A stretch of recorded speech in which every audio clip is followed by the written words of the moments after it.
welcome to another episode. So in this episode I'll be showing you guys how to use the gradient tool. So for the first tool in this set, the shortcut G gradient tool, which most of you already know of use. So you can select colors by clicking.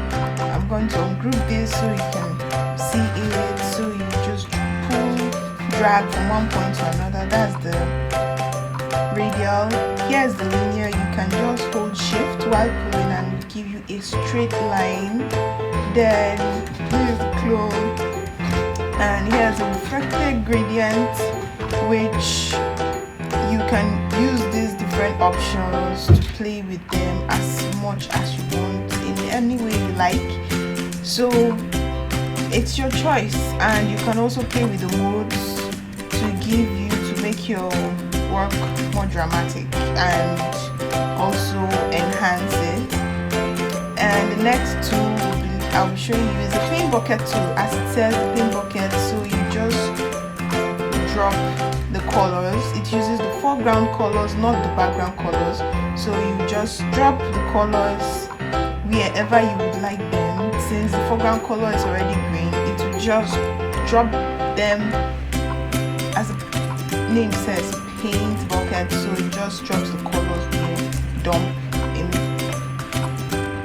just like that. So you can use it for cartooning or putting color in a particular area, as you can see, and it will actually just give you the colors, give you a kind of 2D feel if you are using it for animation, 2D animations and stuff like that.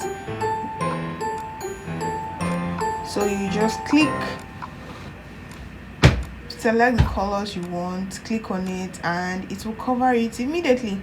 So the last tool is the 3D material drop tool. As it says 3D, so it only works when you are using a 3D material. You've done a 3D project on Photoshop. That's the only time you can actually use this tool, which will work. For now, we are not doing a 3D project, so I cannot show you one now. But in case you are doing a 3D project and you want to use it, you can also use it. So thank you for watching. See you